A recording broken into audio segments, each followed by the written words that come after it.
Polish Radio External Service.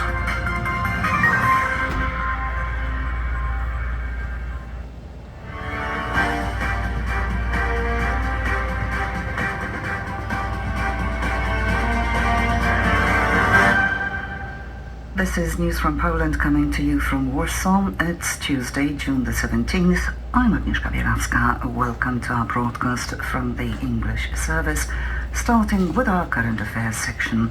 And coming up in News from Poland today, Warsaw hosts Central and Eastern Europe Security Forum. The United States, since World War II, has played a significant role in Europe. In recent years, the United States is backing away from some of that, urging the Europeans to do much more, which it looks like they're starting to do, which is a good thing. Also in the magazine, Ukraine applied for alliance membership in September 2022, several months after Russia launched its full-scale invasion. While NATO has repeatedly affirmed that Kyiv will eventually join, it has yet to extend a formal invitation. Ukraine should be allowed to join NATO for a very simple reason. Russia does not attack countries that are members of NATO. There's so many people I talk to who are like, oh, you know, they're crazy. They're not crazy at all. They're opportunists. As we can see, the Russian military has performed in every way but impressive in Ukraine. They're simply not in any kind of position to fight a war against the strongest military alliance in history. That and more coming up. First, though, a look at the headlines. Poland leads early evacuations amid the Middle East crisis. Poland bolsters defense with Apache helicopter delivery from the United States. And Poland's lot picks Air France's Airbus for regional fleet renewal. Poland's foreign ministry continues efforts to evacuate Polish citizens from Israel amid escalating conflict in the region. More than 300 Polish nationals are expected to be evacuated via Jordan, with the operation scheduled to conclude by Thursday. The evacuation concerns only the territory of Israel and does not extend to the wider region affected by the conflict.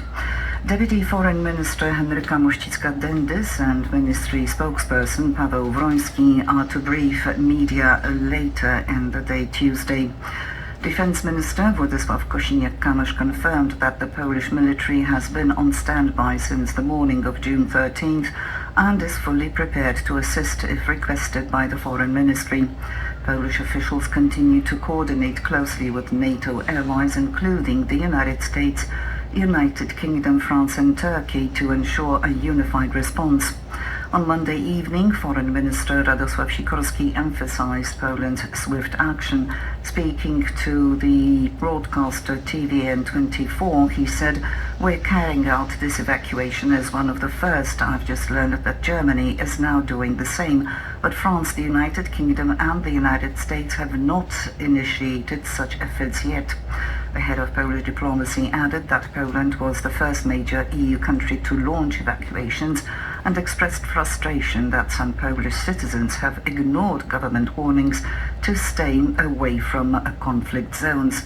Sikorski also voiced concern over the sharp increase in the number of Polish nationals traveling to the Middle East despite official warnings.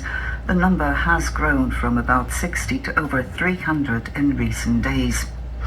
Meanwhile, 2 flights have been organized by the Polish government. The first will probably leave from Sharm el-Sheikh in Egypt on Wednesday, and the second from the capital of Jordan, Amman, on Thursday.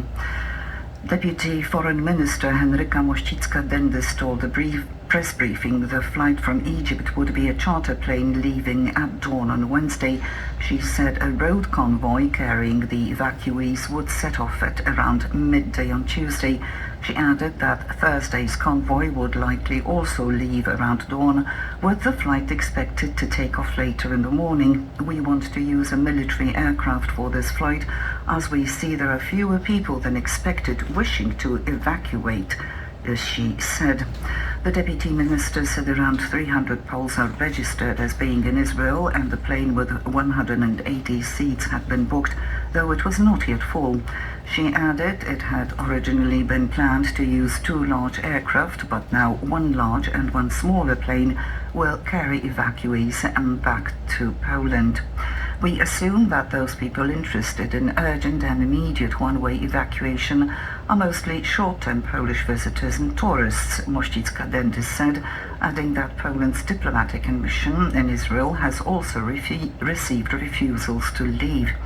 In this